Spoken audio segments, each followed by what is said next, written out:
தெய்வம் நீ என்று உணர் யூடியூப் சேனல் உங்களை அன்புடன் வரவேற்கிறது.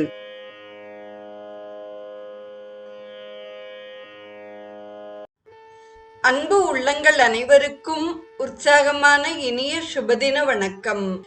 இன்றைய ஸ்ரீ கௌமாரம் நிகழ்வில் பாம்பன் சுவாமிகள் அருளிச் செய்த ஸ்ரீ சண்முக கவசத்தின் 16ஆம் பாடல் தொடங்கி 20ஆம் பாடல் வரையிலும் பாடலையும் அதற்கான பொருளையும் நாம் சிந்திக்க இருக்கிறோம். முதலில் பாம்பன் சுவாமிகளின் வரலாறு குறித்து சிந்திப்போம். தினமும் உணவு உண்ணுவது போல் குமரனின் மேல் ஒரு பாடல் இயற்றுவேன் என்று சபதம் செய்த பாம்பன் சுவாமிகள் 100 நாட்களில் 100 பாடல்கள் எழுதினார்.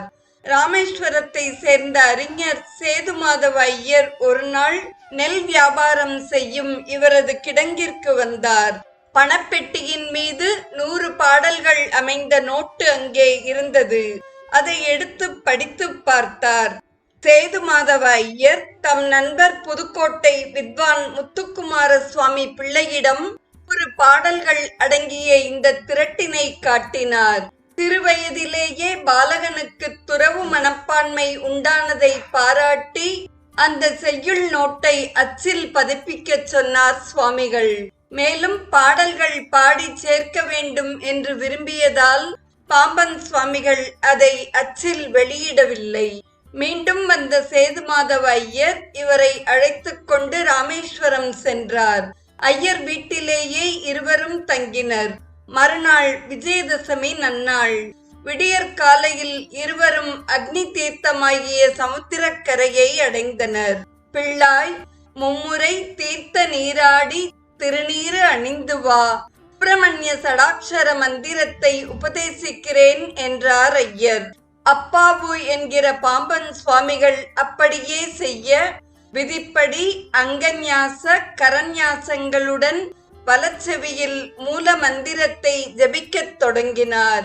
தமது மாணவனின் கவித்திறத்தை உணர்ந்த தமிழாசிரியர் முனியாண்டியா பிள்ளை குந்துக்கால் என்ற இடத்தில் கோவில் கொண்டுள்ள முனீஸ்வரனை பாடு என்று கேட்டார். முருகக் கடவுளை பாடுவதையே விரதமாக கொண்டுள்ளேன் என்றார் பாம்பன் சுவாமிகள். ஆசிரியர் வற்புறுத்தவே முனியை முருகனெனக் கொண்டு 4 பாடல்கள் பாடினார். அம்புத நிறைந்து விரி, கண்ணர் சிமிக்கிமிலை, அமரர்களையே வல்கொள, முடிபூண்ட மண்டலி என்று தொடங்கும் குழிப்பு சந்த செய்யுள்களாகும் அவை. உப்பேறு சிந்து என்ற தொடக்கச் செய்யுள் ஒன்றும் பாடினார். ஒரு நாள் இரவு கனவில் சைவ பெரியவர் ஒருவர் இவரை வெளியே அழைத்து சென்று வாழை இலையில் பாலடிசில் இட்டு ஆசி கூறினாராம். அன்று முதல் பாடும் சக்தியும் நூல் ஆராய்ச்சி திறனும் அதிகரித்தன. வயது 25 ஆனதும் பிள்ளைக்கு திருமணம் செய்து வைக்க எண்ணினார் தந்தையார். முழு மனது இல்லை என்றாலும் பெற்றோர் விருப்பத்தை நிறைவேற்றினார். மதுரை சின்னக்கண்ணு பிள்ளையின் மகள் காளிமுத்தம்மாளை 1878ஆம் ஆண்டு மணந்தார். 3 ஆண்டுகளில் முருகையா என்ற புத்திரனும் பிறகு சிவஞானாம்பாள் என்ற மகளும் குமரகுருதாசன் என்ற மற்றொரு மகனும் பிறந்தார்கள். பெண் குழந்தை பிறந்த ஓராண்டில் ஒரு நாள் இரவு பால் குடிக்காமல் கதறி அழுதது. வருத்தமுற்ற மனைவி, குழந்தை துடிக்கிறாளே, கொஞ்சம் திருநீறு கொடுங்கள் என்று கணவனை வேண்டினாள். நான் யாருக்கும் திருநீறு கொடுப்பதில்லை, ஆண்டவனை கேள் என்று கூறி வெளியில் சென்றார். அச்சமயம் ஒரு பழுத்த வேதியர் தோன்றி திருநீறு அளிக்க அந்த தாயும் அதை பணிவுடன் பெற்று குழந்தைக்கு பூச அழுகை நின்று அமைதியாக தூங்கியது. குகஸ்மரணம் செய்துவிட்டு திரும்பிய அப்பாவு ஆகிய பாம்பன் சுவாமிகள் இதை அறிந்து இறைவனின் கருணையை போற்றினார். பாம்பன் சுவாமிகளின் இவ்வரலாற்றை நாம் நாளையும் சிந்திப்போம். தொடர்வது ஸ்ரீ சண்முக கவசத்தின் 16வது பாடலும் அதற்கான விளக்கமும்.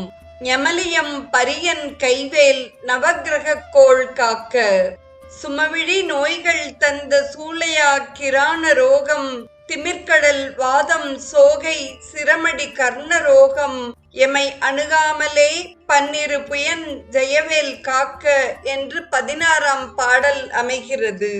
நவக்கிரகங்கள் எனப்படும் நவக்கோள்களால் எனக்கு ஏற்படும் தோஷங்களில் இருந்து அழகான மயிலை வாகனமாக கொண்ட முருகனின் திருக்கை வேல் காக்கட்டும். கண்களில் வரும் நோய்கள் பல்வலி, மூக்குவலி, திமிர்வாதம், சோகை, காதுவலி முதலான நோய்கள் எதுவும் என்னை அணுகாமல் பன்னிரு தோளோன் வெற்றிவேல் காக்கட்டும் என்பதாக 16ஆம் பாடலின் பொருள் அமைகிறது. தொடர்வது 17ஆம் பாடலும் அதற்கான பொருளும். டமருகத்து அடிபோல் நெய்க்கும் தலையிடி கண்டமாலை குமுறு விப்புறுதி குன்மம் குடல்வலி ஈழை காசம் நிமிரொணாது இருத்தும் வெட்டை நீர்ப்பிரமேகம் எல்லாம் எமை அடையாமலே குன்று எறிந்தவன் கைவேல் காக்க என்று 17ஆம் பாடல் அமைகிறது.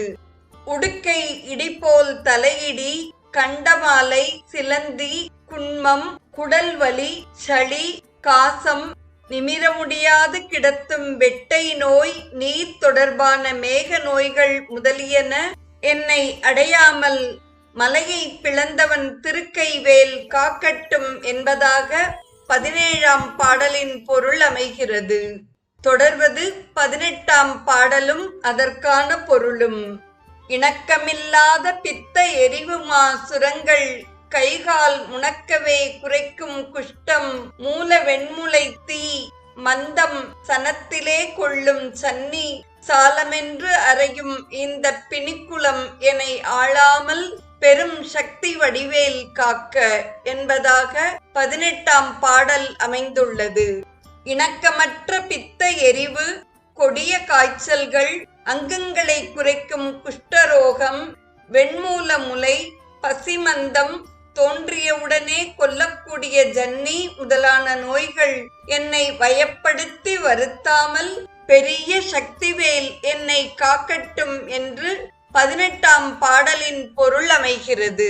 தொடர்வது 19ஆம் பாடலும் அதற்கான விளக்கமும். தவனமா ரோகம், வாதம், சைத்தியம், அரோசகம், மெய்ச்சுவரவே செய்யும் மூலச்சூடிலை புடற்று விக்கல், அவதிசை, பேதி, சீழ் நோய், அண்டவாதங்கள், சூலை எவையும் என் இடத்து எய்தாமல் எம்பிரான் திணிவேல் காக்க என்று அமைகிறது.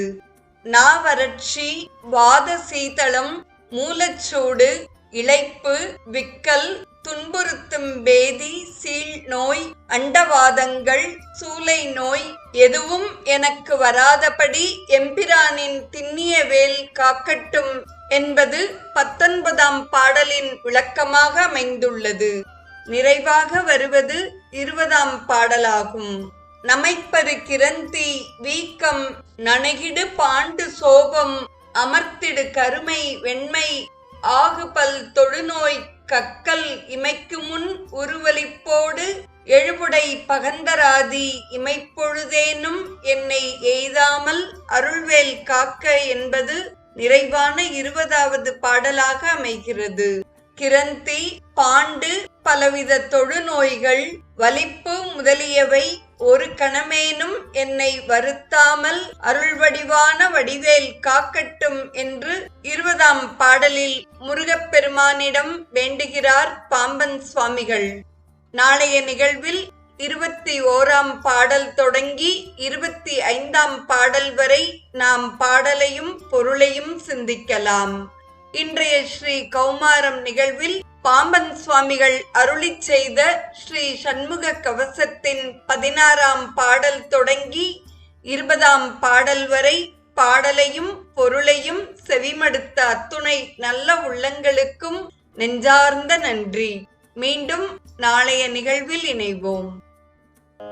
தெய்வம் நீ என்று உணர் யூடியூப் சேனலை கேட்டு மகிழ்ந்த நீங்கள் உங்கள் நட்பு வட்டத்திற்கும் பகிர்ந்து தொடர்ந்து உங்களது நல்ல ஆதரவினை சப்ஸ்கிரைப் செய்து வழங்குமாறு அன்புடன் வேண்டுவது உங்கள் அன்பின் விசாலம்.